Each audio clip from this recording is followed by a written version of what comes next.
Doctor Himanta Biswa Sarma স্বাস্থ্যমন্ত্রী থাকাকালীন সময়ে অসমের সরকারি স্কুলের পরিকাঠামোগত উন্নয়ন হয়েছে যথেষ্ট পরিমাণে। এখন হয়তো পরিকাঠামোর দিক দিয়ে পিছিয়ে থাকা প্রাইমারি স্কুলের সংখ্যা খুঁজে পাওয়া কঠিন হবে। রামকৃষ্ণনগর শিক্ষাখণ্ডের অন্তর্গত 398 নম্বর রাতাবাড়ি এলপি স্কুলের করুণ অবস্থা দেখলে অবাক হতে হয়। ওই স্কুলে নেই পর্যাপ্ত ক্লাসরুম, নেই স্বাস্থ্যসম্মত শৌচাগার, পুরো স্কুলের ছাদ দিয়ে বৃষ্টির জল পড়ে। অর্ধসমাপ্ত অবস্থায় পড়ে রয়েছে একটি ভবন। স্কুল পরিচালন সমিতির সভাপতি সুফিয়ান আহমেদের অভিযোগ, বিদায়ী প্রধান শিক্ষক মইনুল হক পূর্বতন পরিচালন সমিতির সভাপতি আকমাল আলী 4 লক্ষ টাকা হাফিজ করে নিয়েছেন। শুধু তাই নয়, দীর্ঘ মাসের পর মাস থেকে বন্ধ হয়ে আছে মিড ডে মিল। বারবার রাতেবাড়ি শিক্ষা আধিকারিকের কাছে অভিযোগ জানিয়েও কোনো লাভ হয়নি। তারা এ ব্যাপারে অসময়ে মুখ্যমন্ত্রী হিমন্ত বিশ্ব শর্মা এবং শিক্ষা বিভাগের ঊর্ধ্বতন কর্তৃপক্ষের হস্তক্ষেপ কামনা করেছেন। এদিকে বর্তমান প্রধান শিক্ষক বদরুদ্দোজা প্রাক্তন প্রধান শিক্ষক কোনো ধরনের কাগজপত্র জমা না দেওয়ার জন্য মিড ডে মিল সহ কোনো কাজ করা সম্ভব হচ্ছে না বলেই উল্লেখ করেন। সঙ্গে আছেন বর্তমান 396 রাতাবাড়ি এলপি স্কুলের বর্তমান প্রধান শিক্ষক। আমরা ওনার কাছ থেকে জানতে চাইব যে উনি কখন এই স্কুলে জয়েনিং করেছেন এবং বর্তমান যে স্কুলের পরিস্থিতি আমরা দেখলাম, এই পরিকাঠামোগত অব্যবস্থার পাশাপাশি শৈক্ষিক পরিবেশও একদম পিছিয়ে আছে। তো উনি কি বলবেন, আপনি কখন প্রধান শিক্ষক হিসেবে দায়িত্ব নিলেন এবং এই স্কুলের যে পরিবেশ এত পিছিয়ে, পরিকাঠামোগত আছে, শৈক্ষিক পরিবেশও অনেকটা বেশি, স্কুলের ছাত্ররা প্রধান শিক্ষকের নাম, স্কুলের নাম, গ্রামের নাম বলতে পারেনি, কি বলবেন? ধন্যবাদ। আজকে আমি বড় খুশি হয়েছি যে আপনি এই স্কুলের খবর লইছেন। আমি 124 নং রাতাবাড়ি এলপি স্কুলে আসলাম। ওখান থেকে অ্যাটাচমেন্টে আমার ফেব্রুয়ারি মাসে ওখানে দেওয়া হয়েছে, কিন্তু শিক্ষক না থাকার কারণে। আর এই স্কুল থেকে ফেব্রুয়ারির 29 তারিখ আগে প্রধান শিক্ষক মইনুল হক রিটায়ারমেন্টে গেছেন। রিটায়ারমেন্টে যাওয়ার পরে নজরুল হকর নামে অর্ডার আইছে হেড টিচারে। তখন চার্জ সাইন লইছেন। চার্জ লইতে সময় কোনো ডকুমেন্ট হ্যান্ড ওভার হয়েছে না, খালি নামে মাত্র। এরপরে দেখা যায় 12 তারিখ, মার্চের 12 তারিখ আমার নামে অর্ডার আইছে। আমার নামে অর্ডার হওয়ার পরে আমি অর্ডার রিসিভ করছি। রিসিভ করার পরে আমি বললাম এখন তো আমার কোনো ডকুমেন্ট নাই। মইনুল হকরে আমি কইছি যে আপনি তখন ডকুমেন্টগুলো আমার দেন। তখন তাই আমার উত্তর দিয়েছেন যে এগুলা ডিআই গেছে রয়েছে, আমি ওখান থেকে আনিয়া দিব। আইজও বুঝি কোনো যার ডকুমেন্ট আমার দিছই না। আমি বিয়র কাছে গেছি, গিয়ালে হয়েছি তো কোনো ডকুমেন্ট পাইয়ার না, আমি কিতা করতাম?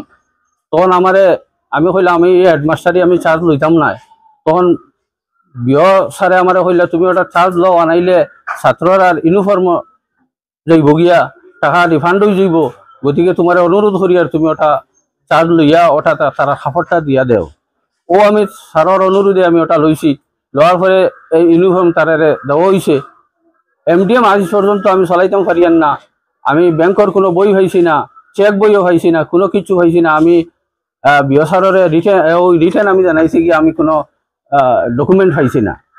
ও রিটার্ন আমি দিয়েছি। এখন অবধি আমি ব্যাংক থেকে কোনো টাকা উঠাইতাম পারিয়ান না। এর লাগে এমডিএম আমি চালানি আমার দ্বারা সম্ভব না। এই সব ডকুমেন্ট রয়েছে। আমি নতুন ডকুমেন্ট বানাইয়া মার্চ থেকে আমি আরম্ভ করছি কাজ। বর্তমানে ভগ্নদশা ব্যাপারে পরিচালনা সমিতির সভাপতি বললেন যে 4 লক্ষ টাকা দেওয়া হয়েছে, ব্যাপারে আপনি কিছু জানেন না?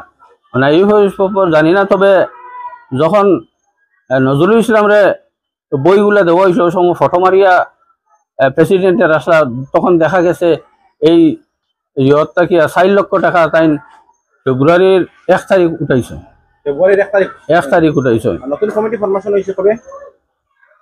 এগুলা তো ডিসেম্বর হয়েছে। ডিসেম্বর নতুন কমিটি ফরমেশন হয়েছে, আর ফেব্রুয়ারি টাকা তুলছেন প্রধান শিক্ষক তুলছে। আর এই নতুন কমিটির চার্জ দিছিল ফেব্রুয়ারির পরে। রিটায়ারমেন্ট যেদিন গেছেন ওদিন চার্জ দিছেন। অথচ খাতাত নাম লেখা হয়েছে, কিন্তু অর্ডার যেগুলো আইসল অফিস থেকে এই অর্ডারও থান গেছে রয়ে গেছে। তুমি কোন ক্লাসে পড়ো? ক্লাস 2।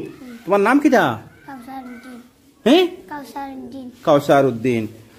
তোমার গ্রামের নাম জানো নি? গ্রামের নাম জানো না? তোমার স্কুলের হেডমাস্টারের নাম কিটা? প্রধান শিক্ষকের নাম জানো নি? জানো না? তোমার থানার নাম জানো নি? থানার নাম না না নেই। জেলার নামও জানো না? জানো নি জেলা কোন জেলাত বাস করো? জানো না নানি? আসামের মুখ্যমন্ত্রীর নাম খুঁজে আর পাইনি, জানো নি? নাই তো পারতা এখন কথা নাই। তো তোমার জানলেন স্কুলে দুপুরে খাবাইনি? কানে খাবাইনি দুপুরে? খাবাইনি? কতদিন আগে খাবাইছিলা?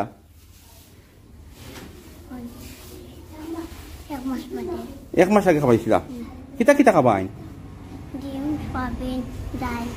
ডিম সয়াবিন আর ডাইল ভাত না? আর এই এক মাস থেকে খাবাইছি না? কালকে তোমার স্কুলে ফাংশন হয়েছিল নি? 15 আগস্টর ফাংশন হয়েছিল নি? কিতা হয়েছিল ফাংশন? খেলাধুলা হয়েছিল নি? ফ্ল্যাগ তুলছিল, খেলাধুলা হয়েছিল নি? আছেন এই স্কুল পরিচালনা সমিতির সভাপতি সুফিয়ান আহমদ। আমি ওনার কাছ থেকে জানতে চাইব যে স্কুলের বর্তমান যে পরিকাঠামোগত যে আমরা দুরবস্থা দেখলাম, এর জন্য কে এর জন্য দায়ী এবং কি জন্য হয়েছে। তো আমরা দেখলাম যে স্কুলের তোমাদের স্কুলের জন্য যে বঙ্গদশা এবং বিল্ডিং অর্ধেক নির্মিত অবস্থা আছে এবং ছাদ ভাঙ্গা, জিও ভাঙ্গা, মিড ডে মিল চলে না, এর পিছনে কারণটা কিটা? প্রথমে আপনারা ধন্যবাদ জানাই যে এই স্কুলের খবর নিত্রা এর জন্য অসংখ্য অসংখ্য ধন্যবাদ জানাই। আমি এখানে প্রেসিডেন্ট হওয়ার প্রায় 8-9 মাস হয়ে গেছে।